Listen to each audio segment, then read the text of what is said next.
Eu quero agradecer o convite, né, a oportunidade de estar com vocês, mesmo que virtualmente, mas eu penso que o carinho com que nós somos acolhidos é sempre agradável e importante, ou seja, mesmo distantes, estamos muito próximos. Né, e esse é o momento que nós temos que acreditar na força, na nossa criatividade, na capacidade de reação a essa condição toda que nós estamos vivendo, infelizmente, não só no Brasil, mas no mundo como um todo, né? Bom, a proposta de falar um pouco do pensamento algébrico em aulas na perspectiva do ensino exploratório vem de um dos nossos trabalhos, porque eu, enquanto pesquisadora, trabalho com formação de professores de matemática, né? E dentre as nossas diferentes ações de formação, uma delas foi a construção de um recurso multimídia para a formação de professores. E uma das temáticas do o recurso multimídia, ele é constituído por 4 casos multimídias, que são situações de sala de aula, que nós filmamos, né, então tem várias mídias envolvidas, por isso que ele chama multimídia, tem uma entrevista com o professor antes da aula, o planejamento do professor, a tarefa que ele escolheu, filmamos a aula desse professor, fizemos uma entrevista após a aula, enfim. E essa dinâmica toda, ela está numa plataforma online, que pode ser acessada pelo processo de formação de professores e para pesquisa, e uma das temáticas que nós trabalhamos foi o pensamento algébrico, uma das aulas trabalhadas, essas aulas foram filmadas todas em escola pública, né, e uma das temáticas foi o pensamento algébrico, que já fez parte de algumas das nossas investigações aqui. Só que todos os casos multimídia, eles foram, as aulas que os constituíram, têm essa perspectiva do ensino exploratório.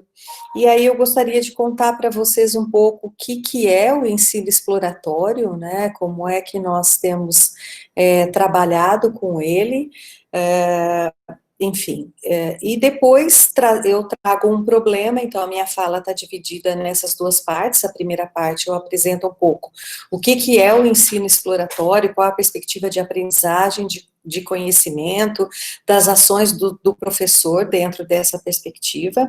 Teria outras coisas para falar, mas não dá tempo no espaço que nós temos, né, que estaria relacionado ao papel do professor em cada uma das fases da aula, mas isso fica para uma outra oportunidade.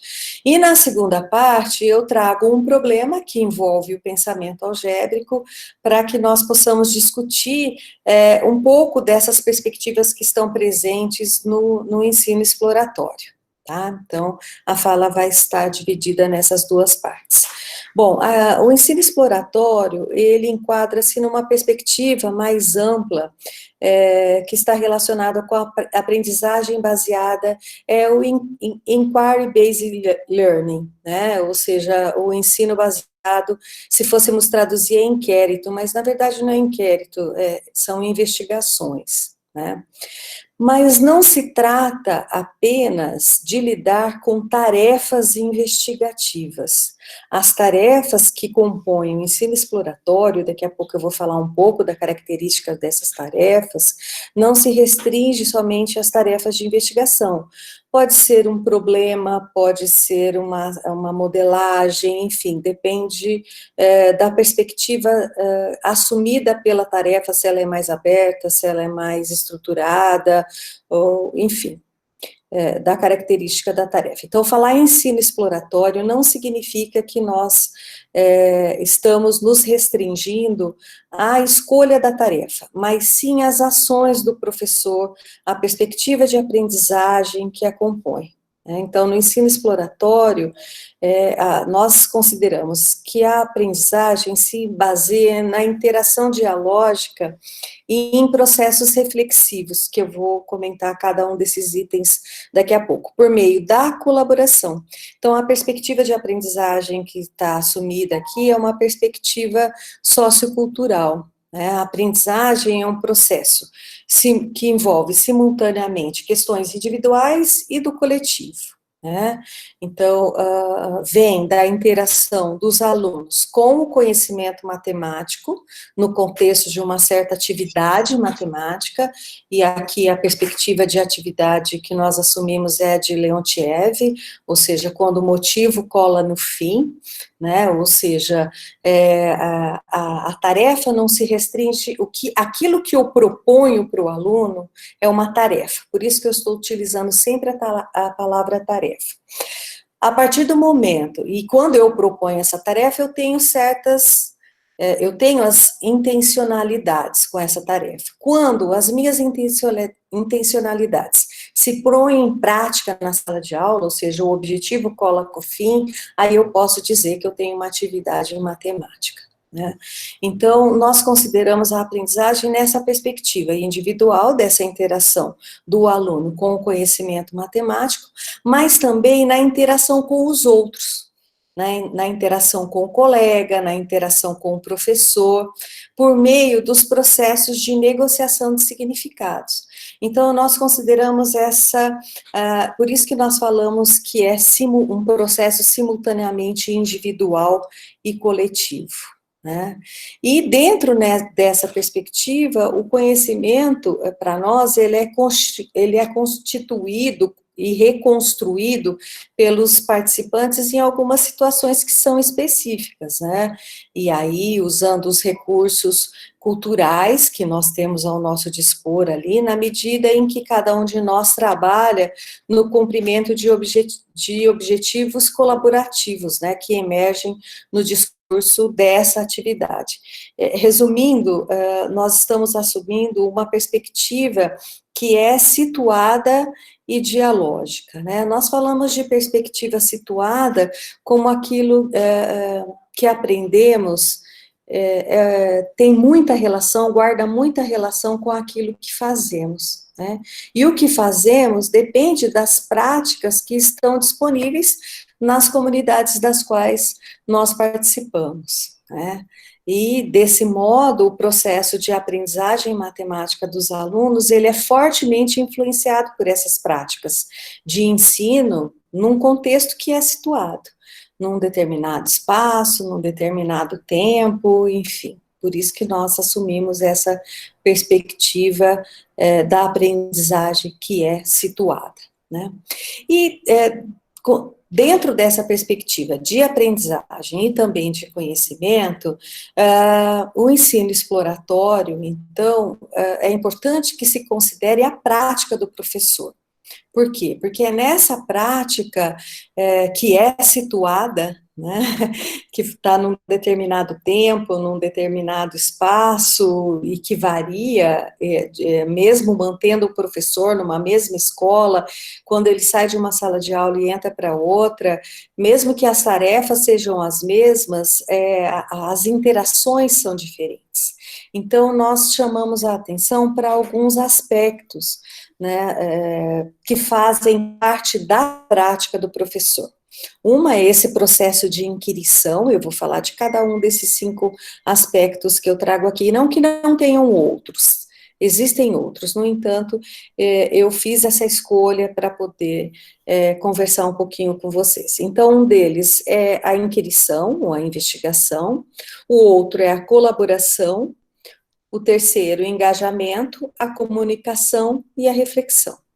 Então, dentro da inquirição, né, da investigação, é importante que se tenha uma disposição para pensar sobre o objeto matemático, sobre aquilo que será estudado ou investigado, né? Ter curiosidade, fazer perguntas, procurar compreender, e essa compreensão se dá pela via da colaboração, certo? Bom, nós estamos considerando aquela colaboração que envolve ações, sugestões, representações, questões ou explicações oferecidas que funcionam como incentivo, como um suporte para essa construção, ou reconstrução, ou co-construção de significados de conhecimentos sobre a situação que será explorada, né? O engajamento faz parte também dessa perspectiva que nós assumimos dentro do ensino exploratório, porque envolve o empenho, a satisfação, a responsabilidade que se manifesta no desenvolvimento dessa tarefa, na medida em que ela se torna desafiante e importante para o sujeito, né? Por isso que a escolha das tarefas é muito importante. Um quarto aspecto aí do ensino exploratório é a comunicação, né? Mas que perspectiva de comunicação que nós trazemos aqui? É aquela comunicação que consiste no compartilhamento de diferentes experiências ou significados por algum meio de expressão, né? É a comunicação falada, escrita, gesticulada, midiática, artística, seja lá que forma de expressão seja, né? E essa comunicação, essa escuta atenta que o professor deve ter com relação àquilo que o aluno traz nas suas dúvidas, na apresentação dos seus modos de pensar, nas resoluções que ele traz para uma determinada tarefa, né? Que se escuta, se afeta, se conecta com o que foi exposto, tentando compreender, questionar e, por conseguinte, responder as questões que se colocam aí para o aluno, né? E um outro aspecto é a reflexão, que envolve a consideração ativa e criteriosa de experiências, de ideias, de ações ou discursos que podem ser anteriores, atuais, discursos da própria pessoa, discurso do outro, que possam sustentar o desenvolvimento de conclusões, de novas ideias ou compreensões. Então, nós trazemos esses 5 aspectos porque nós consideramos que o professor, que uma aula, né, construída dentro dessa perspectiva do ensino exploratório, ela deve levar em conta esses aspectos todos, né, da investigação, da cooperação, do engajamento, porque eu partilho muito daquilo que o Rômulo Lins dizia, né, que é importante nós conhecermos os nossos alunos, mas não simplesmente conhecer, mas eu vou dizer aqui a frase dele, ele dizia assim, ó: não sei como você é, preciso saber. Não sei também onde você está, sei apenas que está em algum lugar. Preciso saber onde você está para que eu possa ir até lá falar com você e para que possamos nos entender e negociar um projeto no qual eu gostaria que estivesse presente a perspectiva de você ir a lugares novos, né? Então, eu penso sempre na ação do professor como um ir até onde o aluno está. Em chegando lá, né, tentar compreender não somente as suas formas de pensamento, mas tentar compreender quais são os seus desejos, né, quais são as suas expectativas, e a partir daí montar um projeto de curso, um projeto de ser professor mesmo, né, de dar aula. Então, veja, eu estou falando da prática do professor o tempo todo, porque eu creio que a grande maioria de vocês serão professores, né? Ou se não, estão num curso para serem formados como professores. E são aspectos que nós temos que ficar atentos, né, para que se consiga, de algum modo, estabelecer um espaço comunicativo aí com os nossos alunos. Porque a prática profissional do professor, ela vai para além da prática letiva, né, a prática letiva é aquela que decorre, que acontece na sala de aula. Nós temos, dentro da prática profissional do professor, nós temos práticas profissionais na nossa instituição, as práticas de formação das quais nós temos que participar, e tantas outras ações, né, relacionadas às políticas públicas, que envolve aí a questão do livro didático, dos materiais que serão utilizados em sala de aula, da seleção e sequenciamento de conteúdos, enfim, tantas outras coisas que são por vezes impostas, né, como a Base Nacional Comum Curricular, enfim, isso daí fica para o Márcio conversar com vocês, que não é o meu objeto aqui, mas são outras questões que, de algum modo, interferem nessa prática letiva do professor, né? Mas eu vou restringir aqui a minha fala agora, já que eu quero falar do ensino exploratório na prática do professor, eu vou me restringir a essa prática letiva, né, que orienta a aprendizagem dos alunos, né, a aprendizagem não é dos alunos, é a aprendizagem pelos alunos, né, e essa prática do professor, ela é e deve ser uma prática intencional. Por que que eu digo isso? Porque quando o professor vai organizar a sua aula, ele tem que ter em conta as tarefas que serão propostas para os alunos, os materiais que serão utilizados, como é que ele vai fazer a gestão da aula, né, como é que ele vai propiciar aquela comunicação que eu falava há pouco na sala de aula, a prática da gestão curricular, né, daquilo que é imposto a ele que seja trabalhado num determinado ano, enfim, a prática da avaliação e tantas outras, sem falar das práticas que são concorrentes à sala de aula, que ele também tem que lidar com isso, né? Então, eu vou falar agora, dentro da perspectiva do ensino exploratório, como é que tem que ser, quais são as características de uma tarefa para que eu possa desenvolver o ensino exploratório. Mas volto a chamar a atenção que uma aula, na perspectiva do ensino exploratório, ela não se restringe às tarefas, tem aqueles aspectos que eu falava há pouco, tá? Mas falando especificamente da tarefa, as tarefas matemáticas, né, que o professor propõe em sala de aula, ela tem uma relevância, né, porque é a partir delas que a atividade matemática do aluno pode se desenvolver. Então, as tarefas devem permitir raciocinar matematicamente sobre as ideias que são importantes, aquelas ideias que o professor quer trabalhar, né, para que o aluno possa atribuir sentido ao conhecimento matemático que surge a partir das discussões coletivas e nas suas resoluções, por meio daquilo que nós falávamos há pouco, ou seja, da negociação de significados. Eu vou negociar significados a partir de uma discussão que é desencadeada em sala de aula. Então, uma tarefa dentro dessa perspectiva do ensino exploratório, elas têm que ser tarefas que desafiem os alunos a partir de uma determinada situação. Tá? Tarefas que permitam que os alunos se apoiem nas experiências que eles já têm, né, nos conhecimentos que eles já têm, para que ele possa, a partir desses conhecimentos, resolver e pensar em possíveis estratégias de resolução para essa tarefa.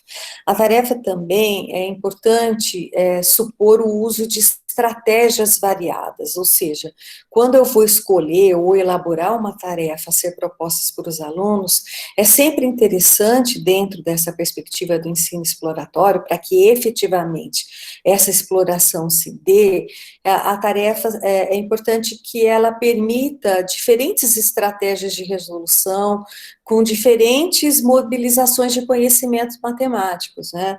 Essa tarefa que eu trago daqui a pouco para discutir um pouco com vocês, ela já foi trabalhada com alunos das séries iniciais, alunos de sexto ano até nono ano, e com alunos de ensino médio, ou seja, a mesma tarefa utilizada em diferentes anos, porque para a sua resolução podem ser mobilizados diferentes conhecimentos matemáticos, diferentes estratégias, né? Por isso que nós falamos de estratégias variadas.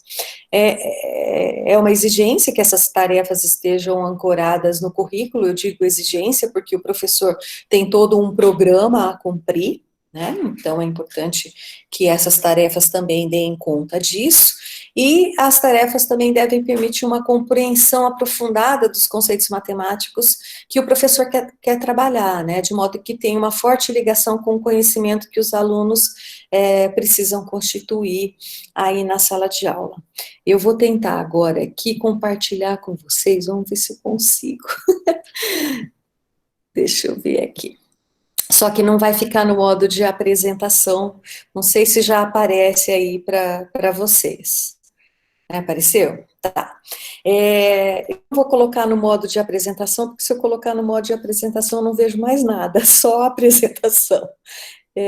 Espero que seja possível de vocês enxergarem aí. Essa tarefa é uma tarefa que aparece em vários, eu já vi ela em vários lugares, né? Com escritas diferentes, mas com a mesma intencionalidade. E eu quero discutir com vocês como é que nós podemos explorar como que essa tarefa foi explorada para os alunos, e aí eu trago algumas produções escritas dos alunos também, e como é que eu olho para o desenvolvimento do pensamento algébrico dentro dessas diferentes estratégias utilizadas pelos alunos no processo de resolução. Bom, a tarefa, não sei se vocês conseguem enxergar, mas eu vou ler para aqueles que não conseguirem, né? Em um restaurante, mesas quadradas estão sempre dispostas juntas em uma única fila. Descubra o número máximo de pessoas que podem sentar-se.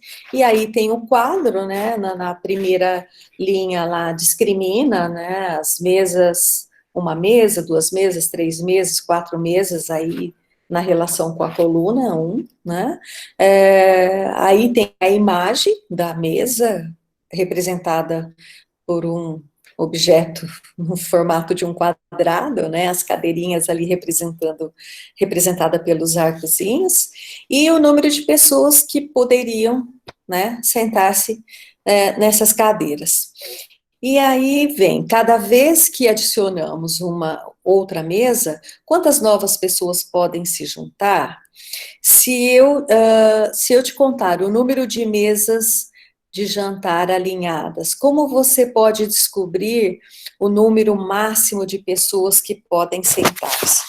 Eu já vi esse problema escrito de vários modos.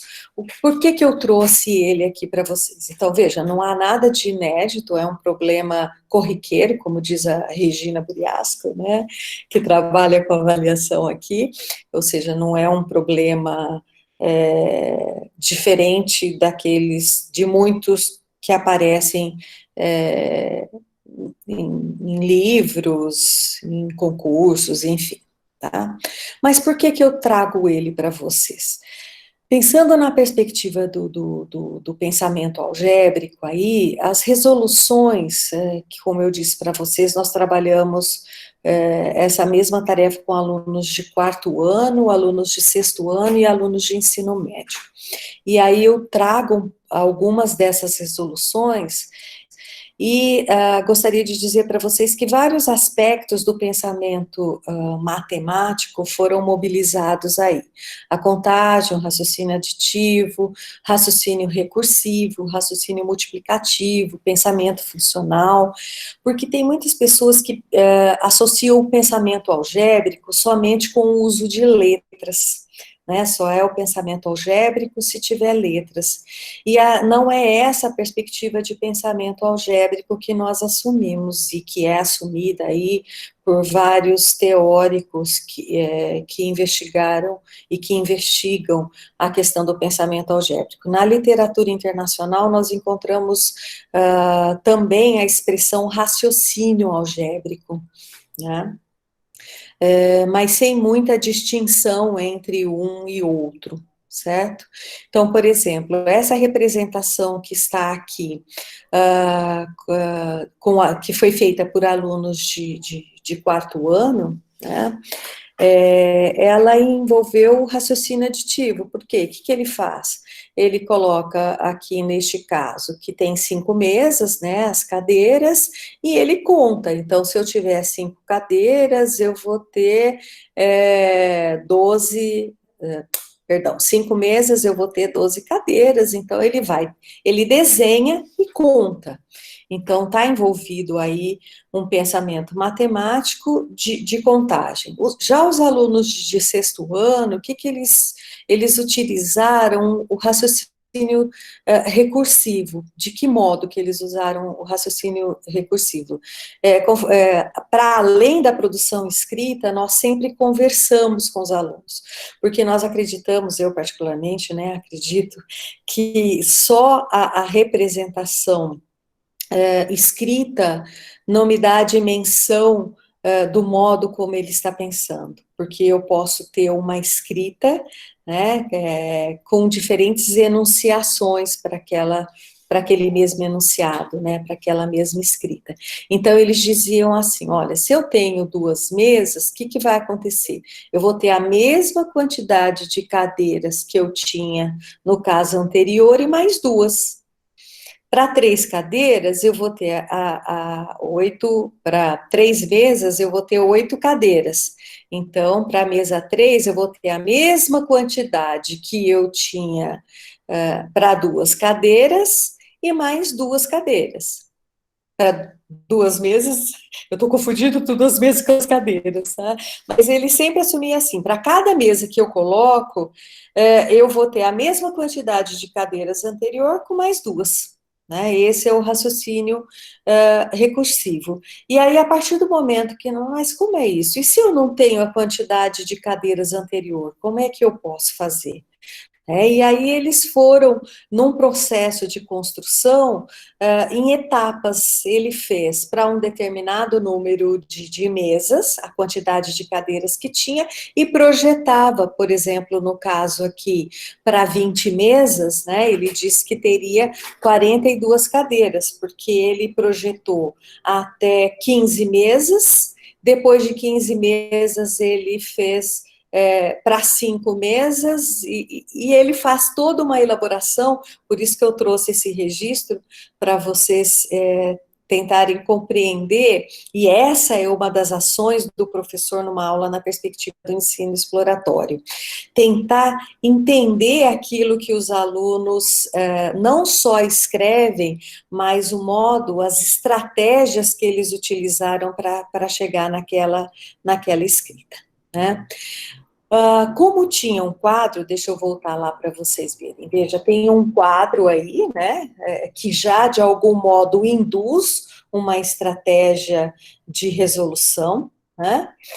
Nós tivemos o seguinte registro: para 3 mesas, será 2 vezes 3 mais 2, que é igual a 8 cadeiras. Então, nesse registro escrito, nós observamos que o aluno percebe aí já um padrão, né, e constrói uma expressão numérica para descrever a situação que tinha sido solicitada, enfim, e explicita uma estrutura matemática.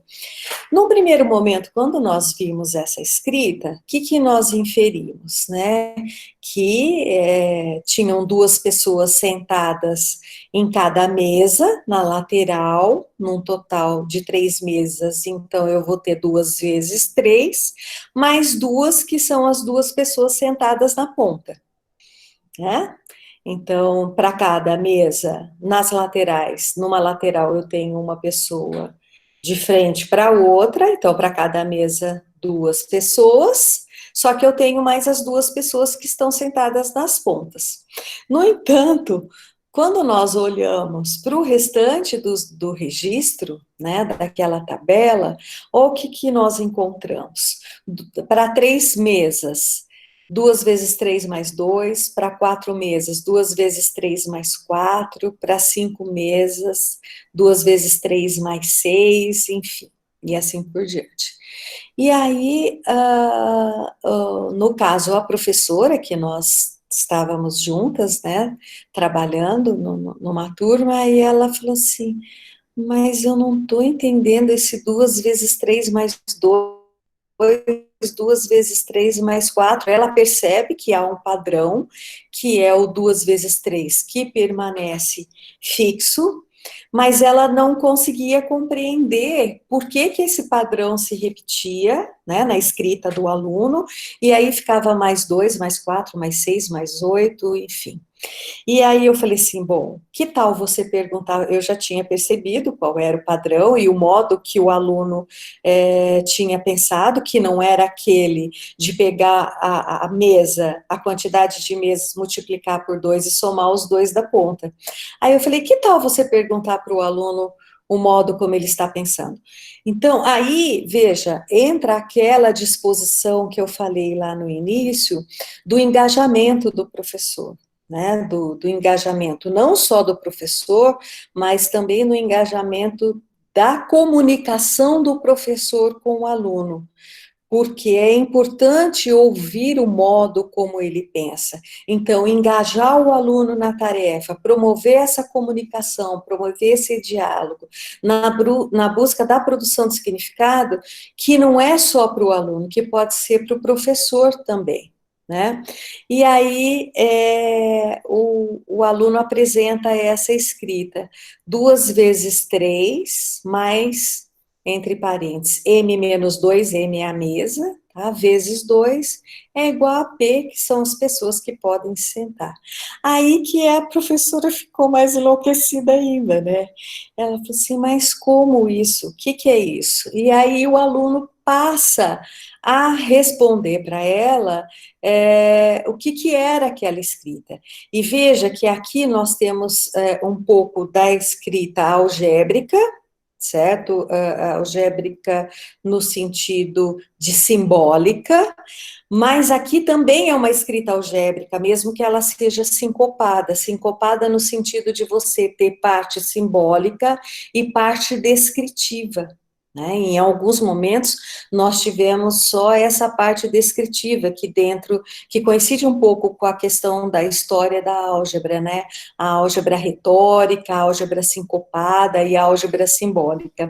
Então, aí o aluno explicou para ela, olha, professora, 2 vezes 3 são as 2 mesas da ponta. Vocês conseguem ver eu mexer o cursor ou não? Consegue? Então tá. Olha, eu tenho 3 aqui e 3 aqui. Então, 2 vezes 3 são as 3 pessoas que se acomodam nas mesas da ponta. Aí mais, aí ele fala assim, ó, 2 vezes 3 é igual a 2 mesas das pontas. 3 pessoas em cada uma das mesas das pontas, mas porque eu vou sempre adicionar as novas mesas.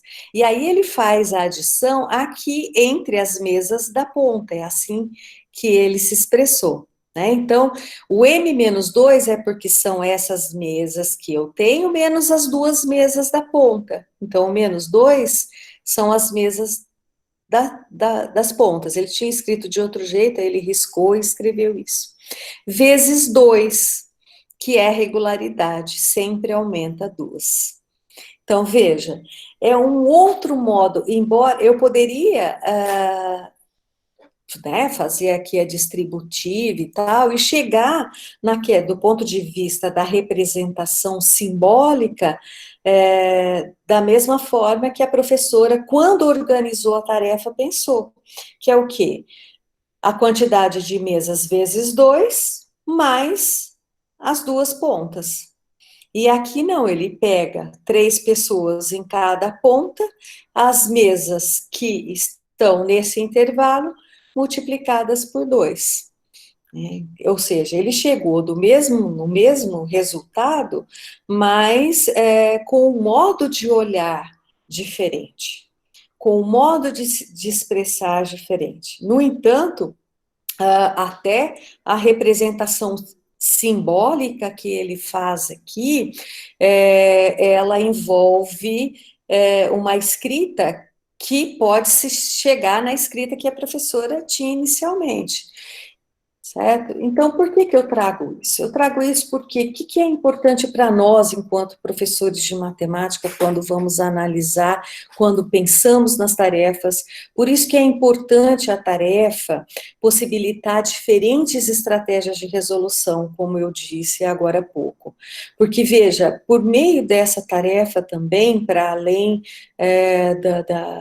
da questão da contagem, do raciocínio recursivo, do raciocínio multiplicativo, eu tenho aí elementos do pensamento funcional, porque ele estabelece uma relação funcional recursiva em algumas das suas explicações, ele identifica e descreve um padrão numérico, ele estabelece correspondência entre as quantidades, né, de pessoas em relação à mesa, à quantidade de mesa, ele expressa simbolicamente quantidades e operações de forma sincopada, né? Ora ele representa na forma simbólica, ora ele escreve o como que ele pensou, como que, da onde veio aquele registro, e, por fim, apresenta uma expressão, uma generalização.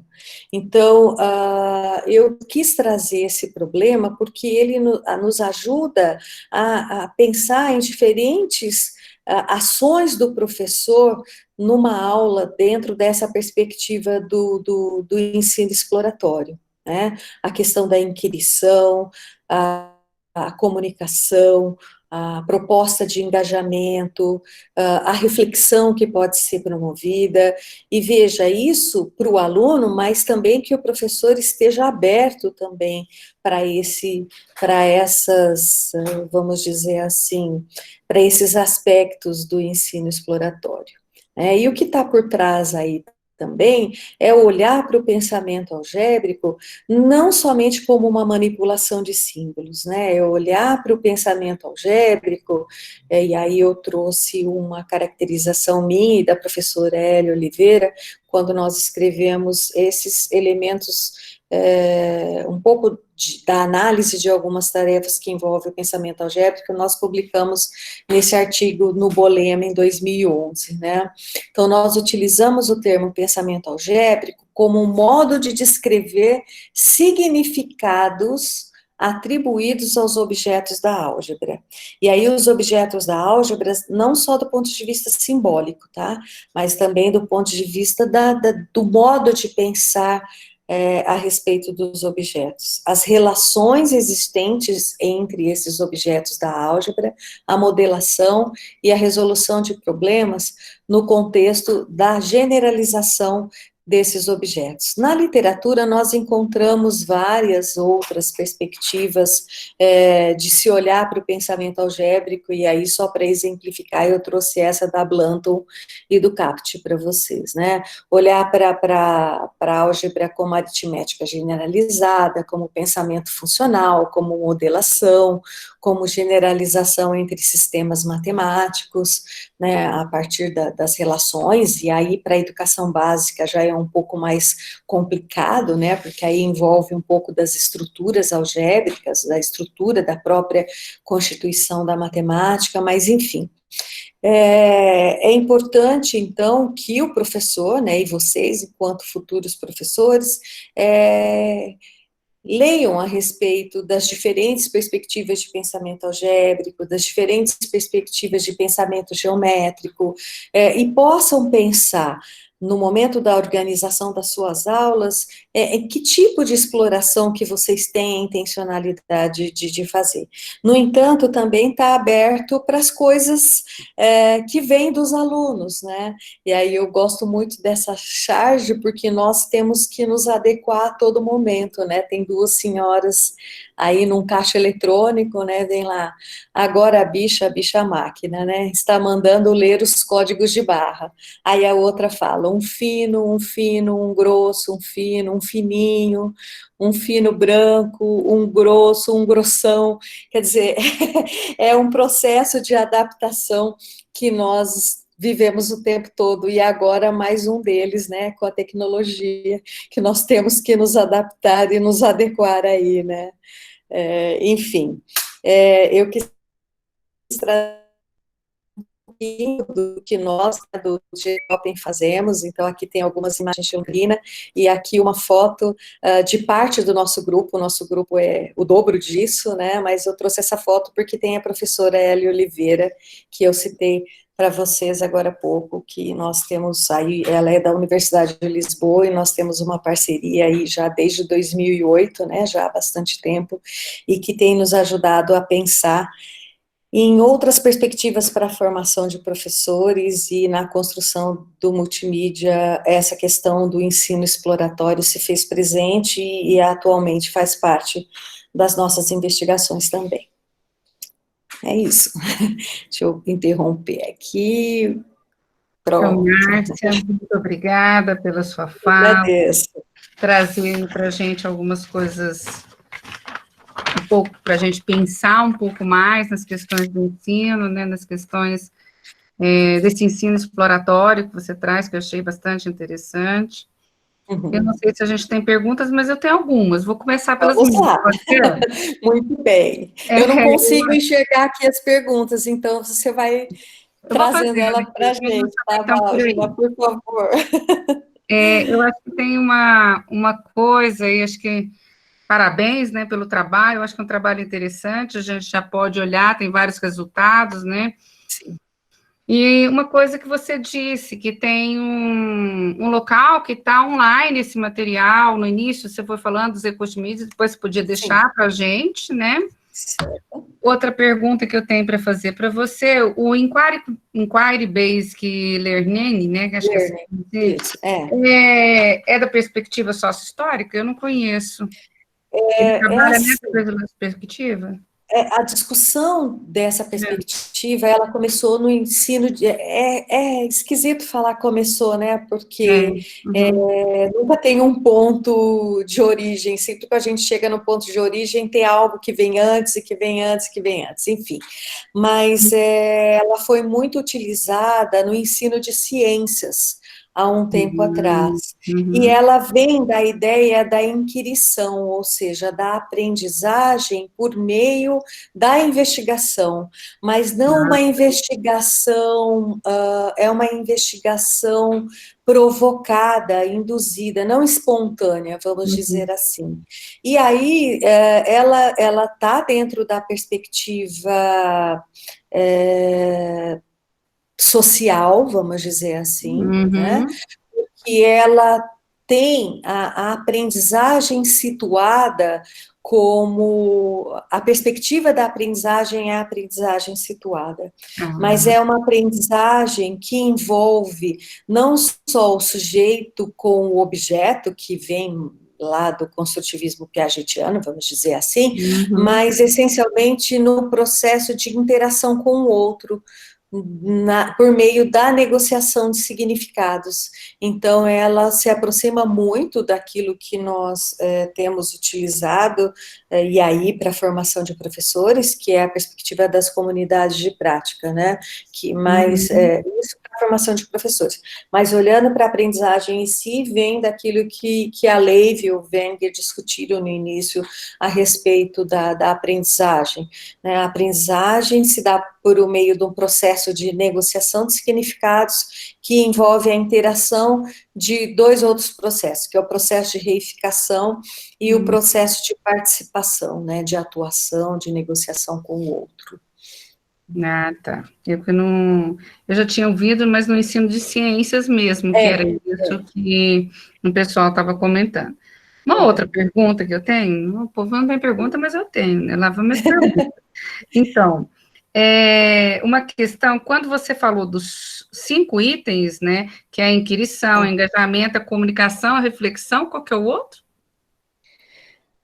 Pera lá que eu me perdi nas coisas que você disse. Vamos, a inquirição, né? O engajamento, a comunicação, a reflexão, faltou um, né? Pera lá. Não. Que eu estou retomando aqui os meus rabiscos, só para ver o que nós estamos esquecendo. A inquirição, a colaboração. E a colaboração. A colaboração. É que é o mais importante, né? Porque vai Colaboração. envolver essas ações, né? As Uhum. explicações que o professor oferece, o que ele provoca no aluno, os significados que vêm ali dessa situação de exploração. É a colaboração. Não só a colaboração do professor com o aluno, mas também a colaboração do aluno com o outro aluno. Eu acho que eu esqueci, porque para mim essa questão da colaboração e da comunicação, elas estão muito próximas, né? Uhum. Para mim, elas se fundem na prática da sala de aula, né? Uhum.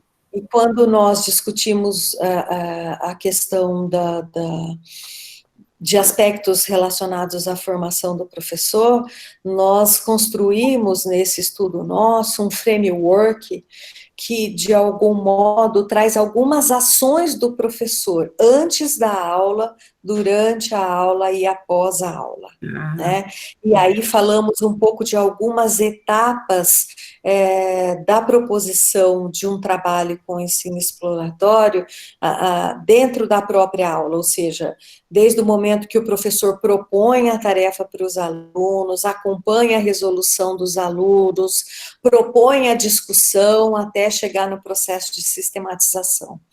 Então, a gente, nesse framework, nós trazemos e discutimos o papel do professor em cada uma dessas etapas, né, da aula na perspectiva do ensino exploratório. tá certo. Pessoal, tem algumas perguntas? João, Lucas, Thalita? Tem sim. Boa noite. Parabéns Boa pela palestra. noite. Obrigada. A primeira pergunta que eu queria fazer aqui é da Maria Arlita. Ela perguntou se há Certo. artigos publicados acerca dos casos multimídias.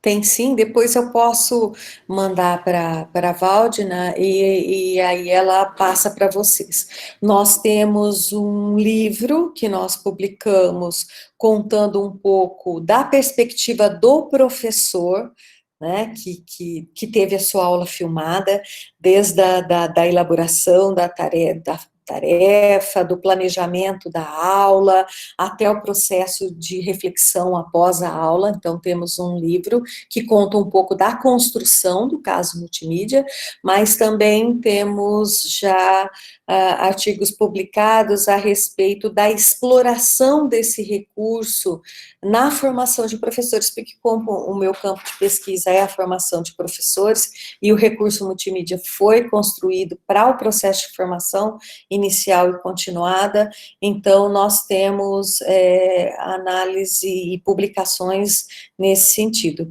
Com relação à disponibilidade, Valdina, que você perguntou, né, ele está numa plataforma online, no entanto, para poder acessar, precisa de uma senha. E aí, quem tiver interesse, eu posso, porque é assim, envolve crianças, envolve a imagem das crianças, então nós ficamos com muito medo de deixar isso aberto, principalmente na internet, né? E o nosso projeto foi submetido e aprovado pelo Comitê de Ética e também pelos pais das crianças, e o compromisso que nós assumimos foi que não ficaria aberto, mas que poderia ser utilizado tanto para formação de professores como para investigação. Então, qual a estratégia que nós utilizamos? As pessoas que quiserem, né, podem solicitar, eu passo a senha, só que a pessoa assina um termo de compromisso nos mesmos moldes que nós assumimos com o Comitê de Ética e também com os pais dessas crianças, né? E aí a pessoa usa por um determinado tempo, e depois a gente troca a senha, e é essa dinâmica que nós assumimos. Então, se quem quiser, é só pedir que nós passamos. Tem os 4 casos, envolve pensamento algébrico, que foi feito com alunos de 6º ano, o outro envolve área e perímetro, com alunos do 5º ano do ensino fundamental, ou seja, séries iniciais. O outro foi feito com educação estatística, com alunos de 9º ano, e o outro com alunos de 1º ano de ensino médio, envolvendo função, e aí com o uso do GeoGebra, tá? É uma aula só, a gente fragmenta a aula em episódios e faz a análise da perspectiva do ensino exploratório, enfim, de questões matemáticas e tantas outras. Mas aí depois eu passo certinho para vocês. João, parece que alguém perguntou o nome do livro, não é isso? Isso, a Maria fez a pergunta de qual é o título do livro. Ai, que agora eu não lembro. Mas Depois que ela passa, Maria. daqui a pouco, no intervalozinho, que eu vou assistir a fala do Márcio também, eu pego o livro aqui e mostro para vocês, mas é recurso multimídia na formação de professores, se eu não me engano. Tá. Mas eu tenho o livro aqui para dar também, quem quiser, entre em contato, que ele foi financiado pela Fundação Araucária, então ele não é comercializado, né, mas eu tenho vários aqui para quem quiser. Tá, vamos ler. Mais algum? Boa noite, professora. Aqui é a Thálita. Boa noite. Tudo bom, Thálita? O Daniel Bertol queria que a senhora falasse um pouco mais sobre comunicação. Certo. A questão da comunicação, ela envolve não só um falar, né, comunicação no sentido não só de falar, mas com qualquer forma de expressão envolvida aí, a fala, a escrita, o gesto, né, os desenhos, e qualquer forma de expressão, seja ela por meio da música, enfim, qualquer expressão artística, utilizar essas formas de expressão para tentar estabelecer aquilo que o Rômulo fala muito da questão do espaço comunicativo, né, para entender as diferentes experiências que são partilhadas pelos alunos, porque essas experiências que são partilhadas pelos alunos, elas vão nos trazer os significados que eles atribuem àquilo que eles estão fazendo, né? Então, a comunicação, ela vai exigir do professor, quando eu digo uma escuta atenta, não é uma escuta no sentido de ouvir o que ele diz, mas é uma escuta atenta e sensível, né? Pelos diferentes modos de expressão que os nossos alunos têm, né? Porque a partir daí nós vamos poder compreender o modo como ele pensou a resolução de uma determinada tarefa, ou como ele pensou a respeito de um determinado objeto matemático. Então, compreendendo o modo como ele pensou, nós poderemos questionar o aluno, né, de modo a promover a negociação de significados, que para nós é o elemento central, o dispositivo, vamos dizer assim, para a aprendizagem. Então, não basta você responder a uma pergunta que foi feita pelo aluno. É importante compreender o modo como ele pensa, e para isso você vai precisar questioná-lo, muitas vezes, né, e a partir daí negociar significados de modo que ele consiga construir as ideias advindas dessa sua tentativa de questionar e de responder ao mesmo tempo para o aluno, né? Então, é essa perspectiva de comunicação que nós assumimos aí no ensino exploratório. E que é cooperativa também, por isso que colaborativa, né, vamos dizer assim. Okay. É uma ação colaborativa aí. Mais alguma, meninos? Temos mais uma aqui, acredito que até pelo horário talvez seja a nossa última pergunta. Isso. É da Rafaela Martins da Silva. Uhum. Podemos dizer, quando um aluno descobre um padrão, como uma propriedade comutativa, por exemplo, que além do pensamento aritmético, houve pensamento algébrico pelo fato dele conseguir generalizar? Sim.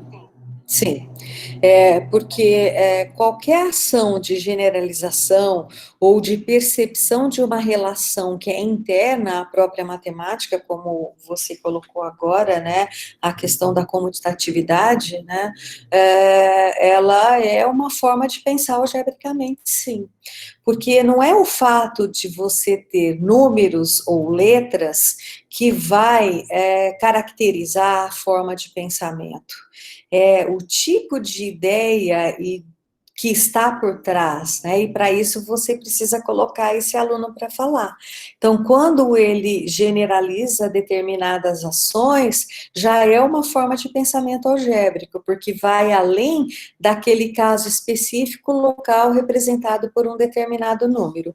Mas volto a dizer, não é pelo fato, eu posso ter uma representação totalmente numérica, mas a forma de pensamento ser totalmente algébrica, né? Não é a linguagem em si, se é numérica ou se é com letra, que vai caracterizar que o pensamento é numérico, né, aritmético, vamos dizer assim, ou algébrico, tá?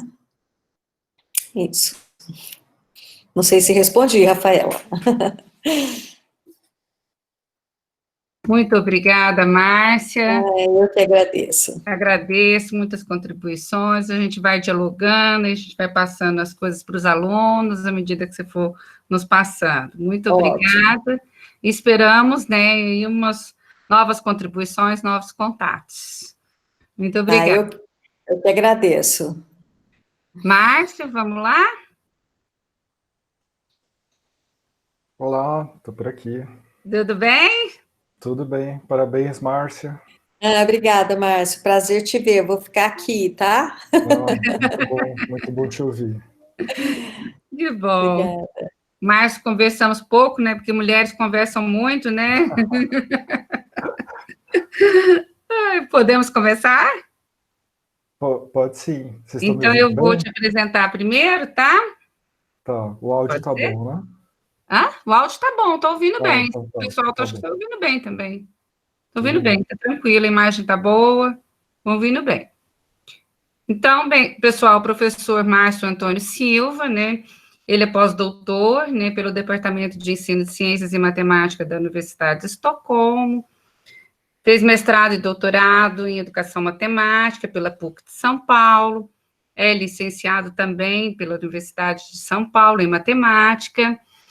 Atualmente é professor da Universidade Federal do Mato Grosso, né, no Instituto de Matemática, atua no programa de pós-graduação em Educação Matemática, já trabalhou por 12 anos como professor na escola básica, né, tanto no ensino fundamental quanto médio, foi editor da revista Perspectiva em Educação Matemática, coordena o projeto Redes Discursivas Construídas em Livros Didáticos de Matemática do Ensino Médio, financiado pelo CNPq, desenvolve pesquisas, né, ligadas ao currículo de matemática e da educação básica, principalmente, né, na construção de redes discursivas dos livros didáticos de matemática do ensino médio.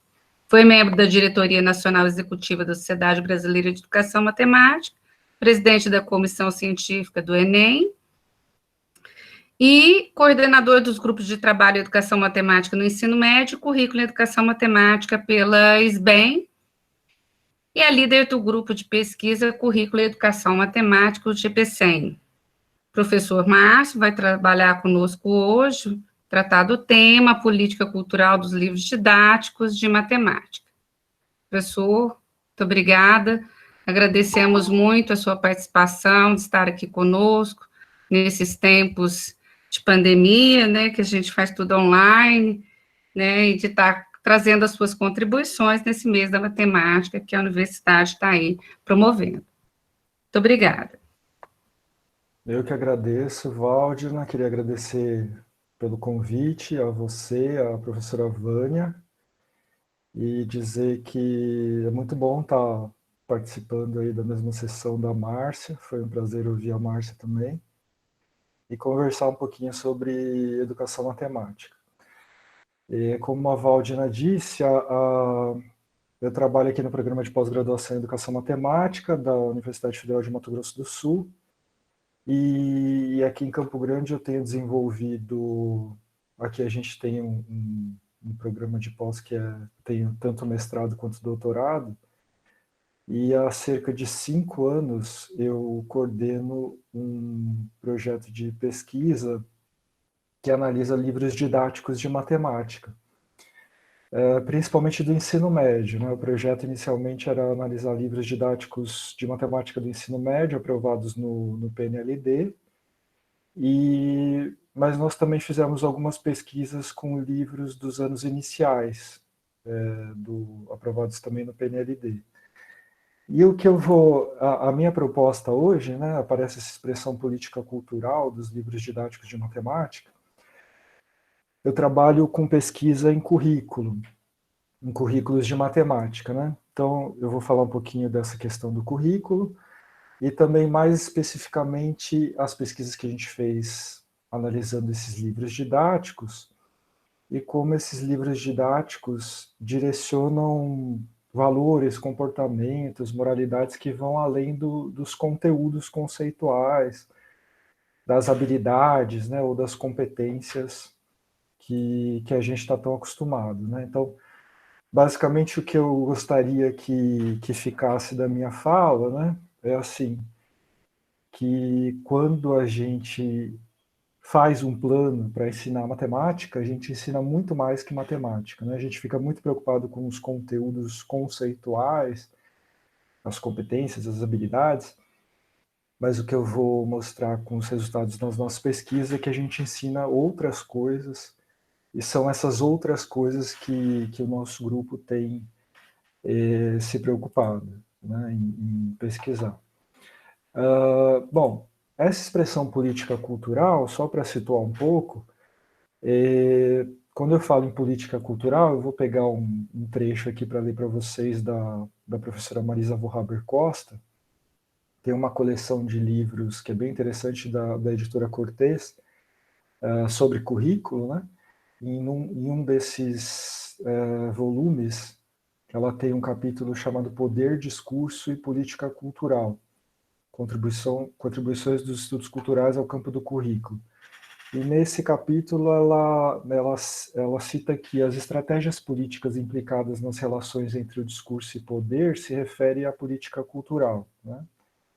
Em geral, essa política cultural diz respeito a como as identidades e subjetividades são produzidas e como elas circulam nas arenas políticas daquelas formas sociais nas quais as pessoas se movem. Então, a gente pode citar a escola, o currículo, o livro didático como exemplo dessas arenas onde a política cultural atua, onde existe um embate pela criação de identidades e de subjetividades, né? Então, a gente pode falar que a escola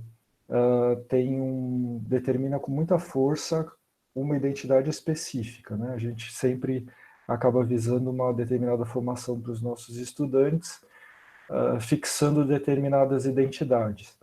E subjetividades acabam sendo apagadas nesse processo, né?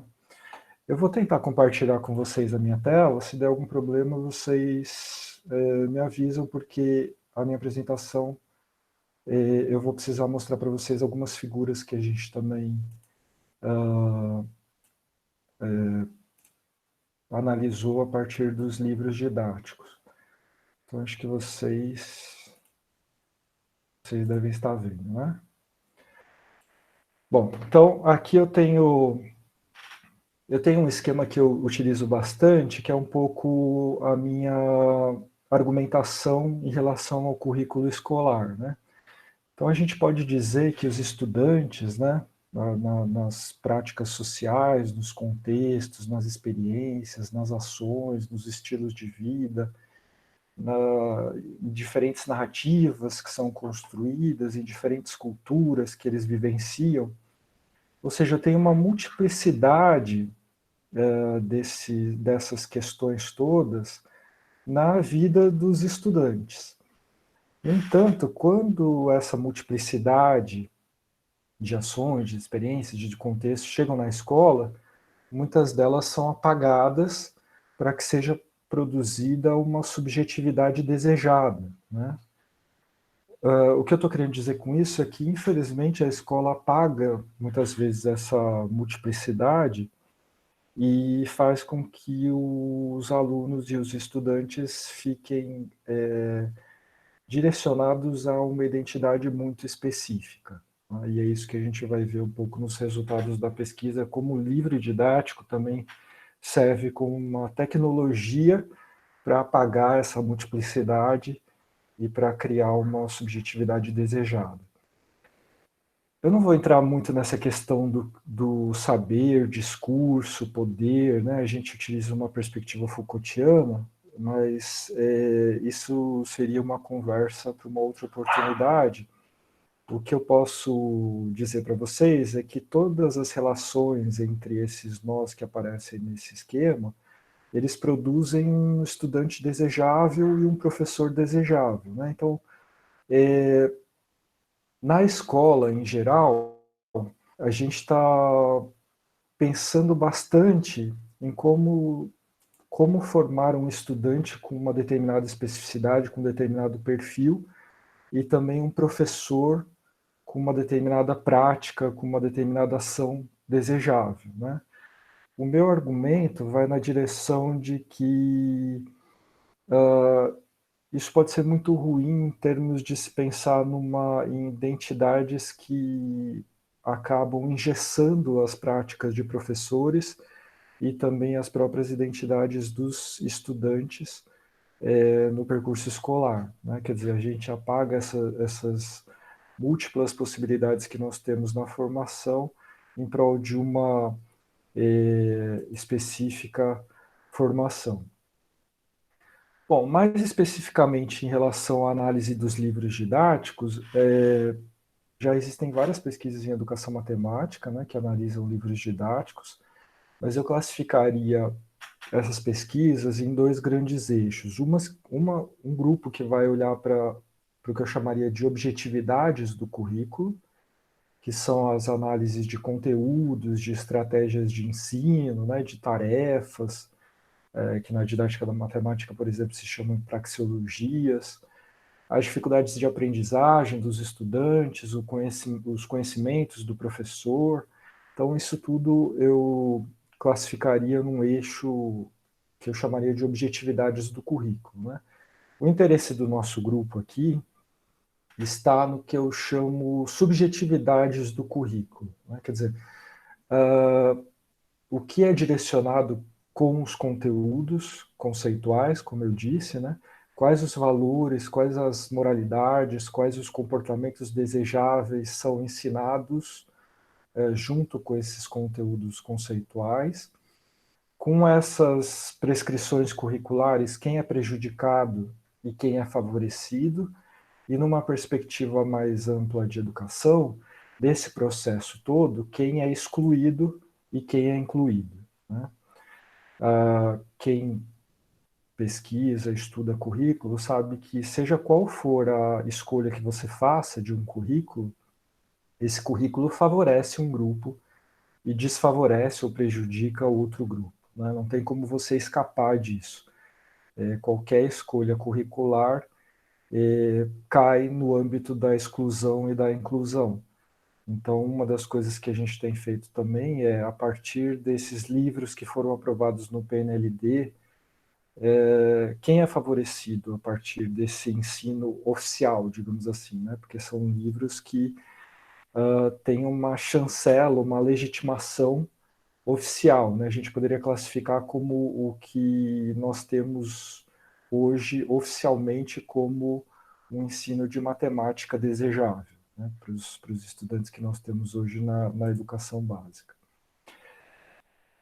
Com isso que eu estou falando, né, dando tanta ênfase a essa questão do que vem junto com os conteúdos, o que é ensino junto com os conteúdos matemáticos, talvez muitos de vocês podem estar pensando na questão de outros pesquisadores, até já da década de 70, 80, que falavam sobre isso, né? Você tem o Apple, por exemplo, que fala de currículo oculto, o Bernstein, que fala de pedagogias invisíveis. Na nossa perspectiva, né, numa perspectiva que a gente utiliza de movimento de teorizações numa perspectiva Foucaultiana, não existe oculto nem invisível, né? Nesses exemplos que eu vou mostrar para vocês, talvez isso fique mais evidente. Esses valores, essas formas de ser ou de estar no mundo que aparecem no livro, não tem nada de oculto, né? Quer dizer, às vezes o que está oculto é justamente se a gente tivesse que classificar o que é oculto e o que é visível, talvez o oculto seria justamente os conceitos matemáticos e aparecem outras coisas que ganham mais força ainda do que os conceitos matemáticos, né? Então eu vou apresentar para vocês alguns exemplos e aí eu gostaria que vocês fizessem esse exercício, né? O que eu vou mostrar para vocês são figuras extraídas de livros de matemática dos anos iniciais. Então eu vou mostrar uma sequência de figuras, todas elas extraídas de tarefas, né, ou de situações problema, contidas em livros dos anos iniciais. E aí eu queria que vocês fizessem um exercício de descrever a regularidade que aparece nessa sequência de figuras, né? Quer dizer, o que há em comum nessas figuras. Todas essas figuras, como eu disse, foram extraídas de livros de matemática dos anos iniciais, e mais especificamente, né, quer dizer, esse é um recorte de uma tese de doutorado, e esse recorte foi no bloco de conteúdo Grandezas e Medidas, né, no bloco de conteúdo Grandezas e Medidas, e também no ensino de frações. Então, o que aparece, né, quando eu ensino esse bloco Grandezas e Medidas e esse bloco Ensino de Frações nos anos iniciais, né?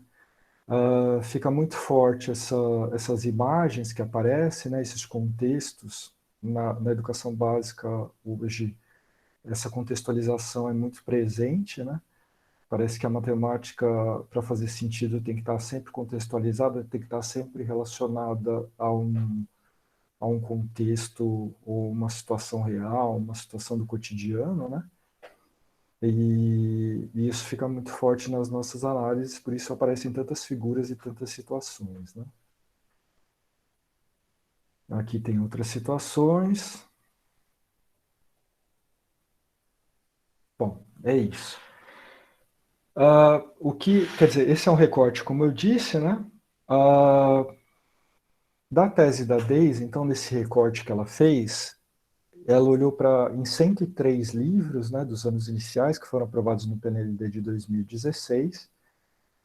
Como vocês devem saber, a cada 3 anos, né, ocorre a avaliação de uma determinada etapa da escolaridade, né? Então, o PNLD de 2016 analisou os livros dos anos iniciais e depois o de 2019. Nessa edição do PNLD, 103 livros a Daisy analisou. Ela pegou 152 imagens ou contextos envolvendo homens e mulheres, e essas imagens extraídas de atividades, como eu disse, que tinham por objetivo ensinar grandezas e medidas ou operações com frações.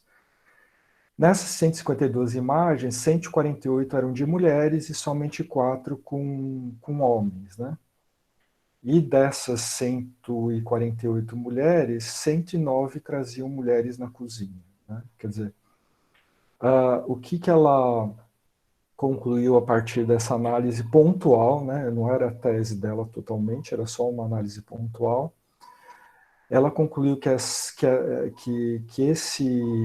esse eixo, né, de ensino de operações e grandezas era o que ela classificou como um guia para se tornar uma mulher, né?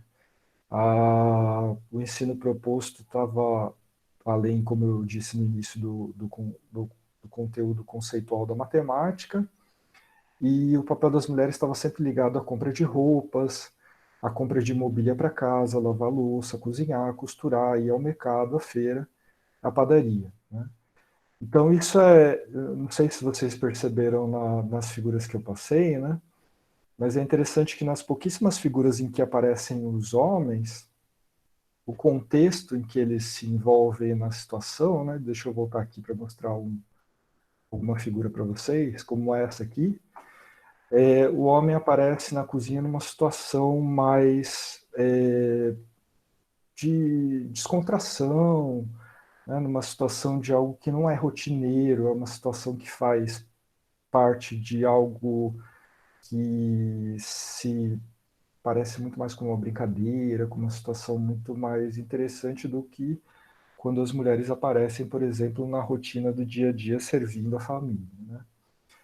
Esse exemplo é só um, né, de vários que a gente tem analisado para pensar em como esses valores, né, como esse modo de ser, de se comportar no mundo, vem junto com os conteúdos matemáticos, né? Quer dizer, então, eu vou ensinar operações com frações, eu vou ensinar grandezas e medidas, mas junto com isso eu ensino como ser mulher, como se comportar, como o homem deve ser, como a mulher deve ser. Isso é o que um dos exemplos que para nós é muito significativo, né?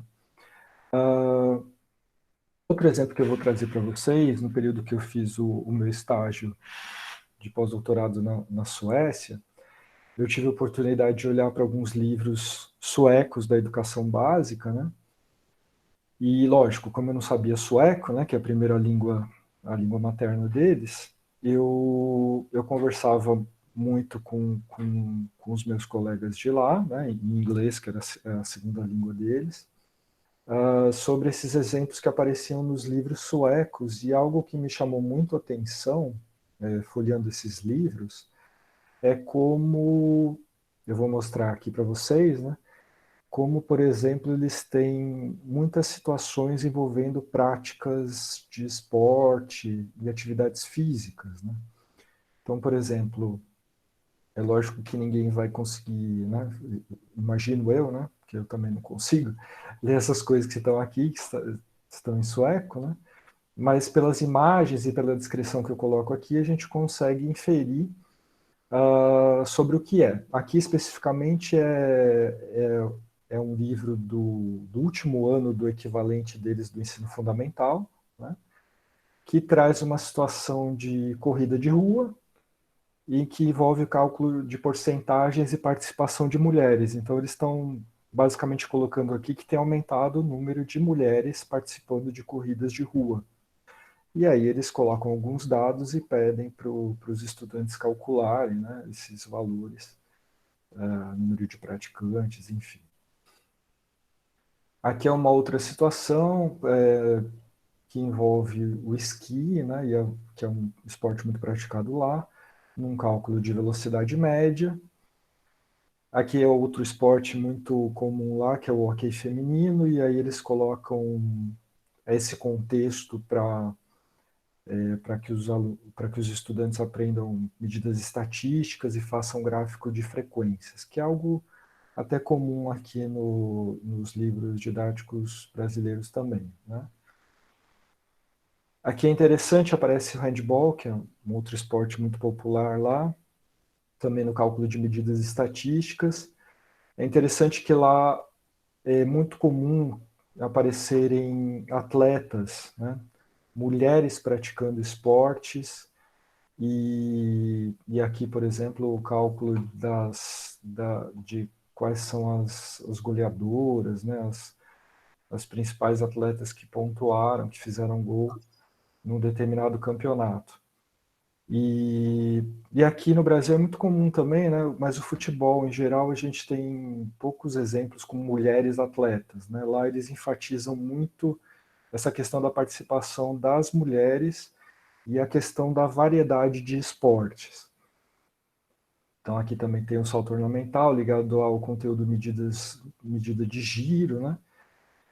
E aqui eu fiz um mosaico de algumas imagens que aparecem num volume de um livro, né, muito adotado lá na Suécia, para vocês terem uma ideia de como isso é forte na prática deles, né? Então, é algo muito característico da cultura sueca, esse incentivo às práticas esportivas, ao cuidado com o corpo, ao cuidado com a saúde. Então, esses valores, essa prática social está muito associada à cultura deles, né? Então, é interessante porque, olha só, analisando um livro didático de matemática, eu consigo, de certa maneira, descrever uma cultura, uma prática social de um povo, né, de uma comunidade, de um grupo social, enfim, e como isso também é ensinado a partir de livros didáticos de matemática, né? Então, os exemplos que eu mostrei aqui, todos eles, lógico, contêm conceitos matemáticos envolvidos, né, nessas questões, e isso aparece como algo atrelado ao conteúdo conceitual. Aqui eu tenho alguns outros exemplos para trazer para vocês. Aqui, por exemplo, ainda na pesquisa da Daisy, né, ela faz até de um artigo que a gente publicou há 2 anos, de como é diferente a presença de meninos e meninas em situações que envolvem atividades, né, e para ensino nos livros didáticos dos anos iniciais. Aqui tem uma situação que é para incentivar o cálculo mental, né, dos estudantes.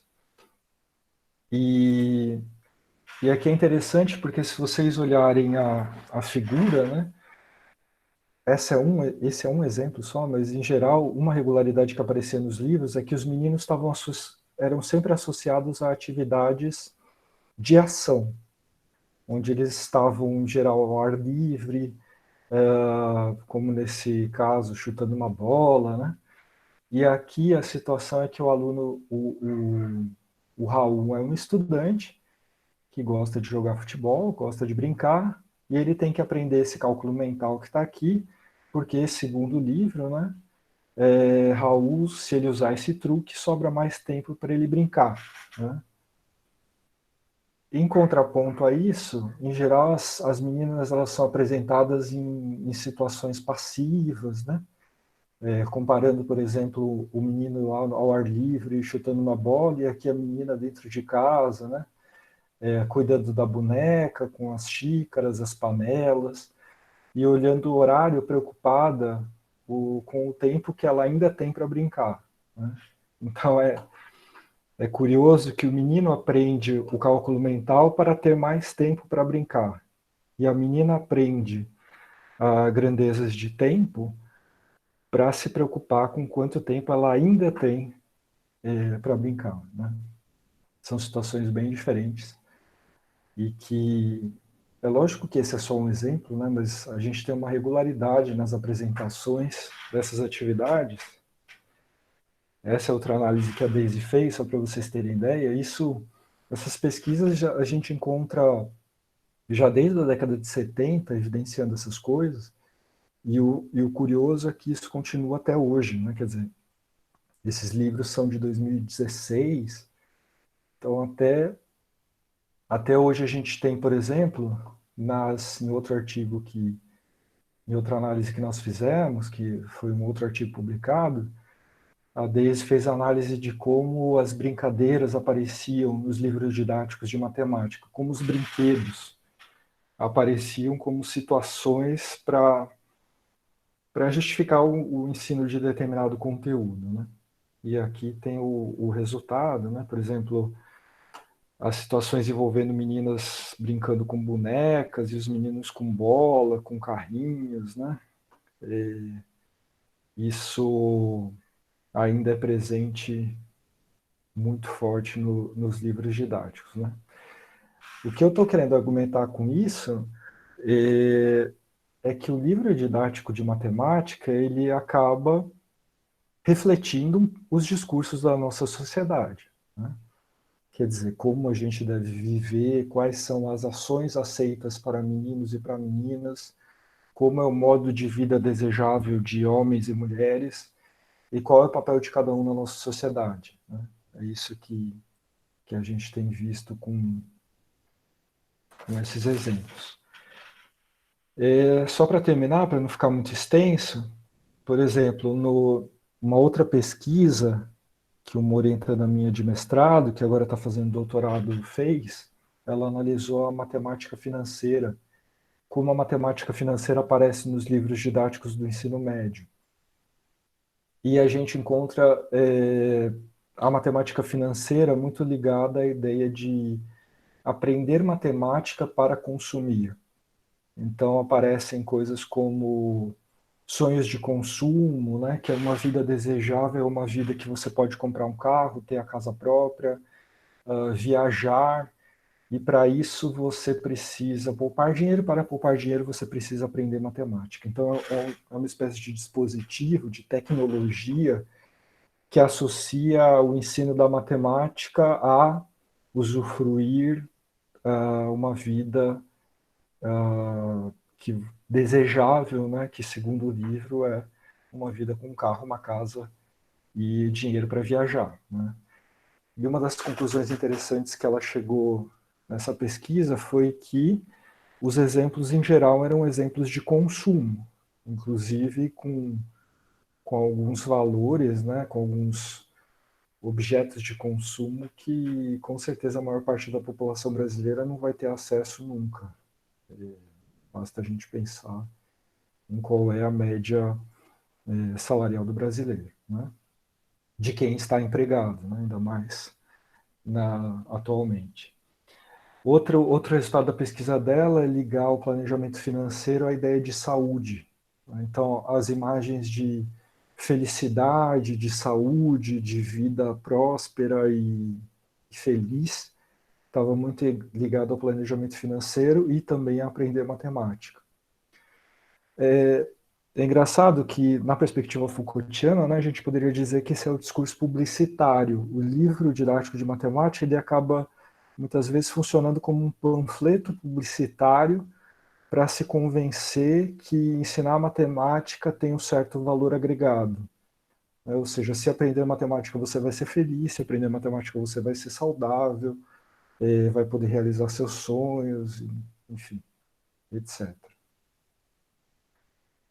Aqui, só para terminar, um último exemplo, esse é bem curioso, que é de um livro que é de uma outra pesquisa da Ludiane, que foi uma orientada minha no mestrado, que ela pesquisou como é que a interdisciplinaridade é apresentada nos livros didáticos de matemática do ensino médio.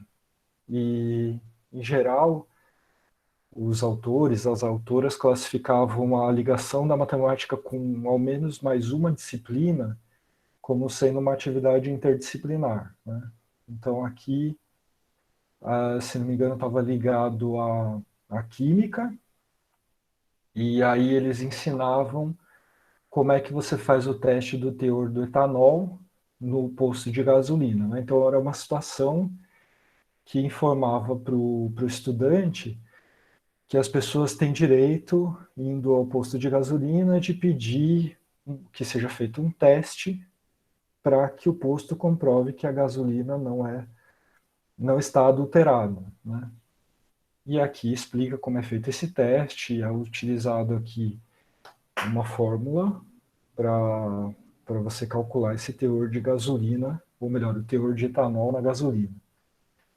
E aqui foi bem interessante, né? Porque quando eu apresentei esse exemplo na Suécia, por exemplo, eles estranharam muito porque eles não entendiam o contexto, né? Assim, eles perguntavam, mas como assim você fazer um teste para comprovar que a gasolina não está adulterada, né? Então a gente chamou esse exemplo de como ensinar aos estudantes a como não ser enganado. Então assim, a matemática ensinando como como não ser enganado. E é muito interessante isso, né? Porque isso é uma coisa na nossa prática, né? Quer dizer, em outros contextos, em outras culturas, talvez isso não faça o menor sentido. Mas na nossa faz todo sentido, né? Quer dizer, você utilizar e aprender a matemática como uma ferramenta para não ser enganado, como uma ferramenta para realizar os seus sonhos, como um instrumento para ter um valor de mercado, né? A matemática é muito importante em vários setores, a gente justifica a importância da matemática de diversas maneiras. E isso também faz parte um pouco das pesquisas que a gente tem realizado, né? Bom, então, basicamente com isso que eu apresentei para vocês, né, eu queria argumentar, né, que junto com os conteúdos, né, quer dizer, esses exemplos que eu mostrei para vocês envolvem ensino de gráficos, estatística, funções, matemática financeira, né, proporções, porcentagem, juros, grandezas e medidas, adição e subtração de frações. Junto com isso, né, o livro de matemática também é um manual de cidadania e fabricação de uma moralidade, de valores que estão imbricados a esses conceitos, né? Eles acabam apresentando um conjunto de regras que normatizam a conduta das pessoas. Então, o currículo de matemática pode ser visto também como um instrumento, né, para governo mesmo das pessoas, para gerenciar a conduta das pessoas. E as instruções contidas nesses documentos, né, porque a gente toma o livro didático como um documento, operam processos de subjetivação que estão alinhados a uma determinada intencionalidade, né? Acabam regulando valores e fazendo as pessoas serem de um modo muito específico, né, na vida. Então, com isso, eu queria mostrar que o currículo de matemática não é só sobre conteúdos matemáticos, né, mas é também uma questão política, cultural e de relações de poder, né? Então, a minha fala vai nesse sentido. A gente tem vários exemplos, né, de como isso opera no livro didático de matemática, e é isso. Eu fico à disposição de vocês para conversar, que acho que a interação é mais importante, né? E agradeço de novo o convite. Muito obrigado. Obrigada a você, Márcio. Muito interessante sua palestra, né? Que você vem trazendo umas coisas que a gente às vezes pensa, mas não sabia que estava tão impregnado como você aponta, né? Traz os dados para a gente aí dos livros didáticos. E às vezes a gente nem olha para isso, nem percebe que isso está no livro didático, né? Como você disse, a gente olha muito para o conteúdo e esquece que está ali outras formas de representação e até de poder no livro didático em si. A gente tem algumas perguntas, eu vou deixar os meninos fazerem um deles primeiro, eu faço as minhas depois. Né, vamos lá, os meninos?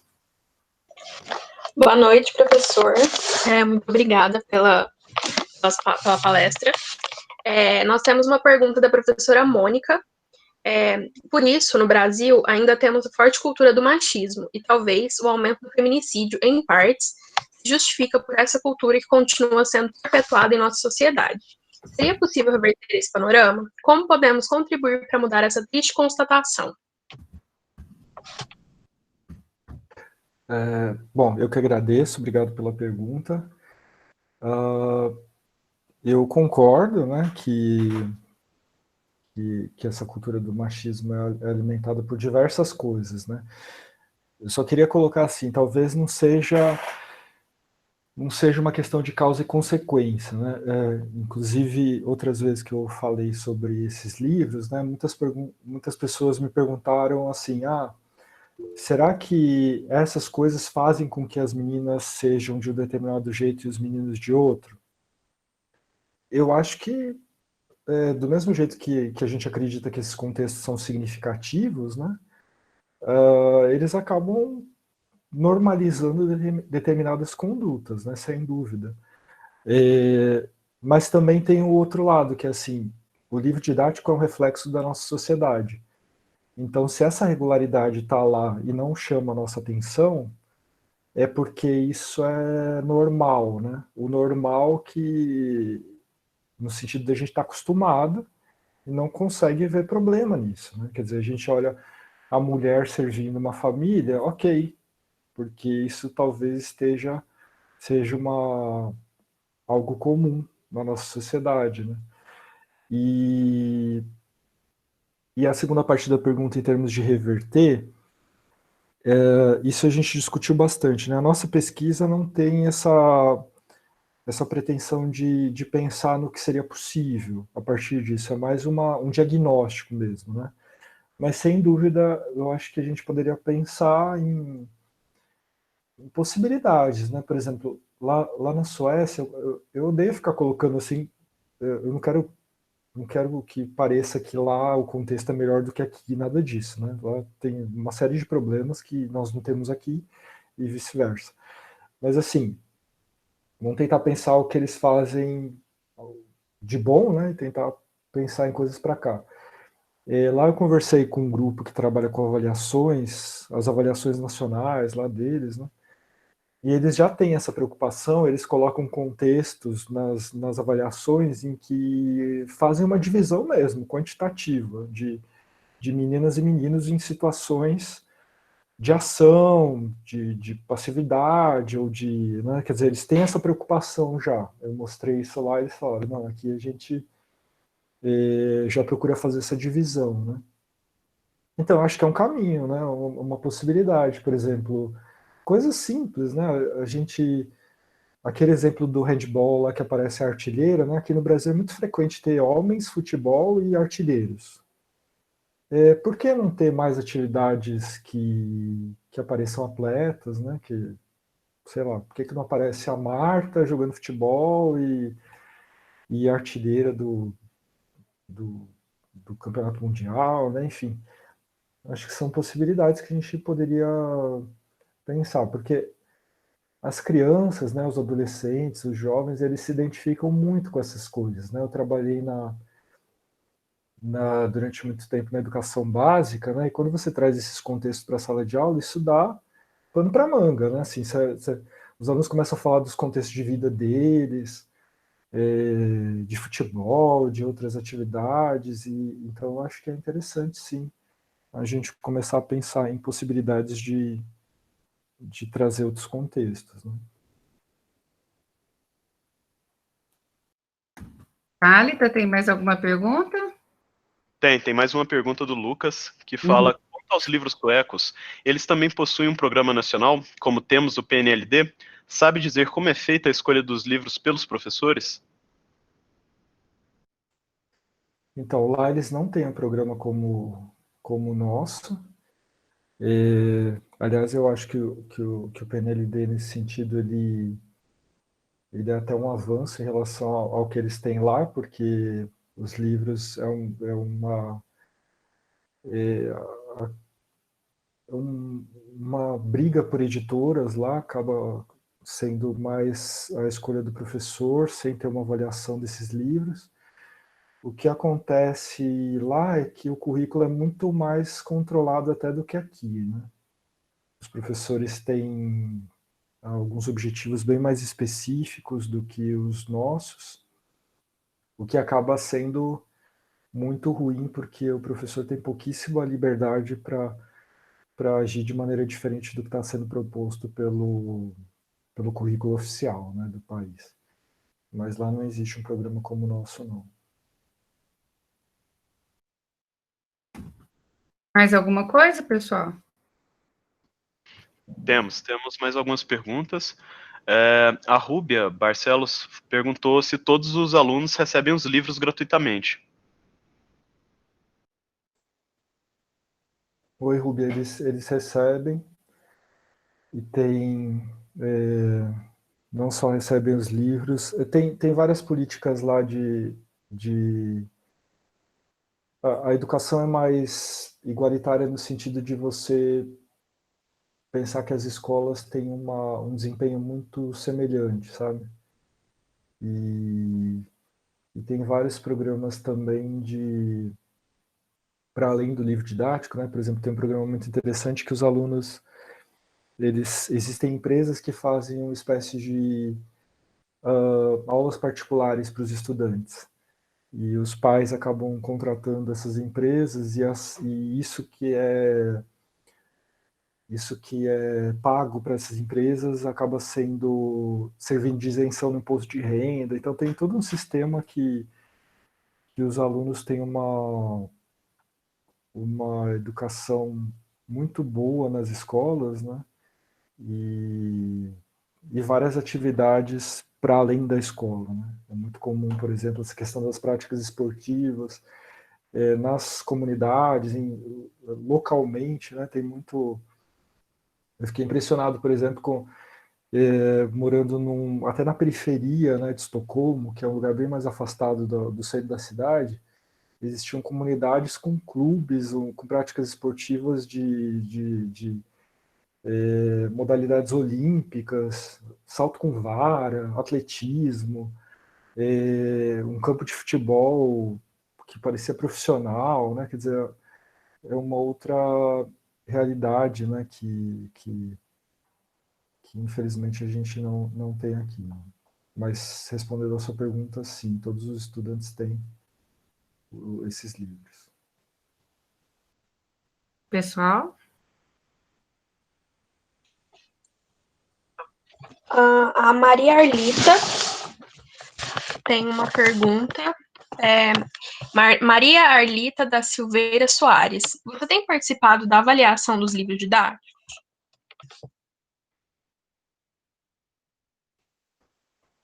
Oi, Arlita, tudo bom? Não, eu não tenho mais participado. Eu participei como avaliador do PNLD até, acho que a última vez que eu participei foi em 2016 ou 2017, e eu não tenho mais participado. Eu não sei, eu sei que teve uma mudança grande na equipe, e eu não tenho mais conhecimento de como essa avaliação está acontecendo. Né? Tanto que os livros que a gente acabou, inclusive essa motivação para fazer essas análises de livro didático vem muito também da minha experiência como avaliador no PNLD. Eu participei vários anos como avaliador. Aqui em Campo Grande a gente teve uma equipe de avaliadores, né, e era um processo bem rico para a gente aprender bastante, embora sejam processos diferentes, né, quer dizer, uma coisa é avaliar o livro didático, outra coisa é analisar. O que a avaliação, né, você segue padrões de critérios, né, específicos, e a análise você mobiliza uma teoria, né, para pensar, por exemplo, você pode ter várias análises do mesmo livro didático, né.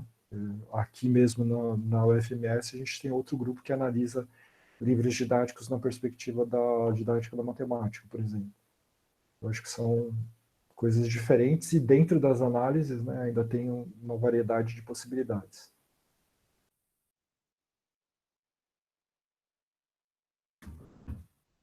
Pessoal?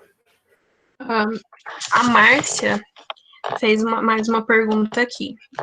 Ana Paula, desculpa. Ana Paula Perovano. Márcio, você poderia falar um pouco sobre como os professores da Suécia escolhem os livros didáticos? Oi, Ana Paula. Na verdade, lá estava mais ligado à escola, à escolha dos livros, e eles não têm tantas opções como nós temos aqui, assim. Tanto que quando eu conversei com alguns professores, né, que trabalhavam lá na universidade também, eles logo me apontaram uma coleção que para eles era a coleção, assim, não tinha muita dúvida para eles sobre... Não é igual aqui que a gente tem várias coleções, né? Tem lá, eu diria que talvez até pela população, né? É uma população bem menor que do Brasil, né? É um país inteiro que caberia dentro da cidade de São Paulo, né? A população é equivalente à cidade de São Paulo, então não tem tanta variedade de livro, não. Eles acabam escolhendo essa coleção, que inclusive foi essa que eu mostrei alguns recortes aqui. Tá? Temos mais duas perguntas ainda, pessoal? Isso temos. Da professora Vânia. Márcio, você sabe se é algo parecido com o PNLD em outro país? É uma ideia brasileira? Oi, Vânia. Realmente eu nunca... Não conheço nenhum outro país que tenha essa proposta de avaliação de livros, né, do jeito que é o PNLD, né, em termos de fazer uma avaliação, uma comissão que é criada para avaliar e depois disponibilizar para os professores um catálogo para escolha de livros, né? E eu não tenho conhecimento, não. Mas eu não saberia te responder de onde vem isso, né? Quer dizer, se é uma ideia brasileira, se existe em outros países, isso eu não saberia te responder, mas eu desconheço que tem esse programa em outros países. Bom, tem mais uma pergunta da Luciana Vieira, e ela quer saber se existem políticas públicas específicas para escolhas dos livros na Suécia. Não tem. Não tem para a escolha dos livros, não. O que tem é uma política pública muito forte de determinação do currículo mesmo. Eles têm até que preencher tabelas sobre... É muito específico cada item de avaliação e do que os alunos devem aprender. E os professores têm que, a todo momento, preencher esses dados, devolver para o governo essas tabelas preenchidas com... Seria o equivalente ao que a gente chama de competências, né? Enfim. Então, eu sinto assim que é muito mais regulatório em termos de decidir o que o professor deve fazer em sala de aula. Eu acho que a gente está caminhando para isso. A BNCC, eu acho que é um documento regulatório que acaba fazendo um pouco esse engessamento dessas práticas, né? Isso seria uma outra discussão, que é muita coisa para a gente falar. Mas a Suécia ainda é mais... É uma prática curricular mais regulatória ainda, né? Os professores têm que prestar contas com mais detalhamento ainda para o governo. Mas em termos de livro didático, não. Os professores escolhem. Mas também não tem muitas opções, assim, são poucas coleções que eles têm para escolher.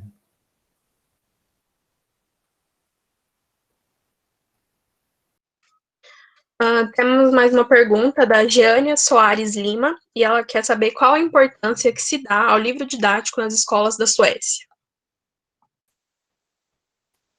Eu acho que não é muito diferente do Brasil, assim, né? Quer dizer, se bem que aqui no Brasil a gente tem feito algumas pesquisas que isso varia muito também. A gente fez um outro projeto aqui no Brasil com o uso que os professores faziam do livro didático, né? E a gente viu muito que vários professores não... Eles usavam o livro didático mais como um instrumento para selecionar atividades para os estudantes, enfim. Eu ainda acho que na Suécia isso é muito parecido, porque eles têm muita preocupação com as avaliações nacionais e avaliações internacionais, né, como o PISA. Tem uma preocupação muito grande, inclusive do governo, para que os estudantes se saiam bem em exames como esse, porque é um valor importante para eles se saírem bem na Suécia, Finlândia, enfim, os países nórdicos em geral. Então, os livros eles acabam servindo mais como... tem muitos exercícios, muitas atividades, né? Tem pouco conteúdo e muita atividade, e a gente percebe que é muito com essa preocupação de preparar para as avaliações, para os exames nacionais, para as avaliações internacionais, enfim, mais nesse sentido.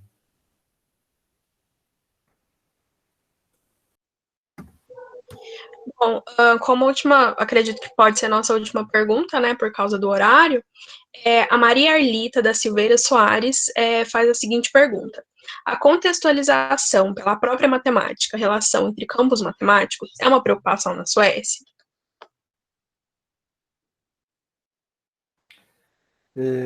Então, Arlita, não tanto quanto... Eu acho até que nos livros do Brasil é mais, assim. Lá era muito recorrente essa situações contextualizadas. Acho que até mais que no Brasil, assim. Mas eu tive pouco... O contato que eu tive foi com essa coleção específica, né? Embora tenham dito que era a coleção que praticamente todos os professores utilizavam. Era mais uma contextualização com essas práticas sociais, com a matemática do cotidiano, enfim, era mais relacionado com isso. Só para terminar aqui, a Adriele também fez uma pergunta como é trabalhada a história da matemática. Isso é interessante, não é trabalhado. A história da matemática é uma coisa muito brasileira, assim, nos livros didáticos de matemática. Quase não aparece, assim, inclusive tem um orientando meu de mestrado que ele fez uma pesquisa de como é que é a história da matemática é apresentada nos livros brasileiros, né, do ensino médio. E lá não aparece quase nada de história da matemática. Quando aparece, são aqueles... É bem aquela caricatura, né, da história da matemática, que aparece lá um personagem, um pouco lá um quadrinho, mas muito menos que no Brasil. Bom, professor Márcio, muito obrigado pela palestra. Eu só vou ler alguns comentários que ficaram meio que agora para o final, para a gente fazer um momento de fechar aqui, que foram elogios. A Rúbia disse que foi muito interessante, a Luzia de Fátima falou parabéns pela palestra, grandes contribuições para o professor de matemática. A Marcela pegou e comentou que também está de parabéns pela pesquisa, pela palestra. A Vânia também falou que foi muito boa a sua fala. A Adriele elogiou, falou que é muito importante perceber que os livros didáticos são além de um instrumento pedagógico e não estão isolados de um contexto social, político e econômico e que estão envolvidos. E só uma retificação, que é a fala da Luzia, ela também deixou entre aspas, entre parênteses, o A, porque também são contribuições válidas para professoras de matemática. Foi um erro meu, tá? Desculpa.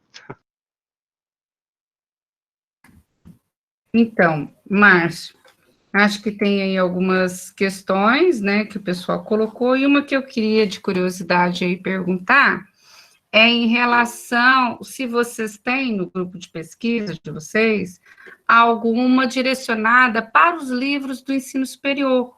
Vocês têm alguma pesquisa que olha para esse livro do ensino superior também nessa perspectiva? Não, Valdir, né, a gente não tem do ensino superior, não. Seria até interessante, assim, uma pesquisa. Acho que a gente não tem fôlego para fazer isso, assim, com a quantidade de pessoas que estão no grupo hoje, né? Porque acho que é outro contexto, é outra etapa, né? Envolve outras ideias, mas seria muito interessante pensar nisso, inclusive porque no ensino superior tem uma questão do que eu estava pensando agora, né, com a sua pergunta, que tem muitos livros traduzidos, né? Então seria interessante, muito interessante ver como é que seria a relação disso, né, porque você pega, por exemplo, um livro dos Estados Unidos, traduz para o português, publica numa editora daqui, muitos dos contextos talvez sejam de outras culturas, né, de outras ideias, enfim. É bem interessante, seria uma possibilidade de pesquisa muito, muito boa mesmo. Possibilidades. Eu acho que é uma possibilidade legal. E uma outra coisa que até que alguém comentou ali, em relação às apostilas, vocês chegaram a dar uma olhada? Porque a gente tem muito dessa inserção das apostilas nas escolas, principalmente as escolas particulares, né? A gente já está com as apostilas. Escola particular praticamente é só ensino apostilado, né? Como é que vocês têm visto essas questões das apostilas? A gente fez a opção por analisar só os livros aprovados no PNLD, porque a gente pensou na legitimação que se dá a esses documentos, né? Quer dizer, você tem é como se fosse o ensino legitimado de matemática, né? Aquilo que é considerado como aprovado para o ensino. Uhum. Mas acho que seria interessante analisar, sem dúvida, porque é um material muito utilizado. Outra coisa também que a gente já pensou, acho que muitos de vocês sabem, tem algumas editoras que publicam mais de uma versão do livro, como se fosse assim, um livro mais difícil, entre aspas, e uma outra versão de um livro mais simples, né? Que algumas pessoas até dizem, esse daqui é para a escola particular, esse daqui é para a escola pública, né? É um preconceito isso, mas muitas vezes as pessoas olham dessa maneira. Eu acho que isso também seria interessante ver por que as editoras fazem versões diferentes do mesmo livro, né? E quais são essas diferenças, né? Mas são também possibilidades que a gente ainda não fez, mas são bem interessantes. Então, a gente gostaria de agradecer muito, Márcia, essa leitura diferente que você traz do livro didático para a gente, né? Eu acho que hoje à noite a gente enriqueceu aí com o ensino exploratório de Márcia. Márcia, muito obrigada. Eu acho que a gente vai ainda dialogar bastante, acho que os meninos gostaram bastante do ensino exploratório que você foi trazendo também, e essa leitura do livro didático, para mim, assim, foram ganhos, né, que a gente teve aqui à noite, né, eu falo que a gente, em cada conversa que a gente tem, a gente se bebe de algumas coisas para a gente poder continuar e caminhar as nossas histórias, né, as minhas histórias de identidade e formação de professores aí vão enriquecendo à medida que vocês vão trazendo essas questões numa outra perspectiva, né.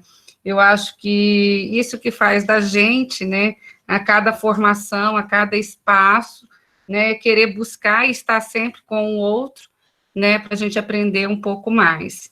Eu acho que o pessoal está aí mantendo firme até essa hora, né, e agradecendo a vocês aí pela contribuição, né, para esse trabalho que eu digo que as lives são sempre colaborativas, né, porque à medida que a gente apresenta alguma coisa, a gente leva de volta outras tantas, né, que as perguntas nos fazem pensar bastante sobre essas questões. Eu gostaria muito de agradecer e que a gente pudesse, em outras oportunidades, continuar conversando sobre esses assuntos que eu gostei bastante, e acho que o pessoal também gostou bastante. Muito obrigada a vocês dois. Querem falar alguma coisa? Eu quero parabenizar o Márcio, adorei ouvi-lo, né, eu penso que me fez refletir bastante sobre alguns aspectos, né, enfim, eu coordenei o último PNLD de 2019, das séries iniciais, como parte de um banco de avaliadores, que agora a sistemática é outra, né, a quantidade de livros aprovados caiu aí quase pela metade, e muitos desses aspectos que foram levantados pelo Márcio se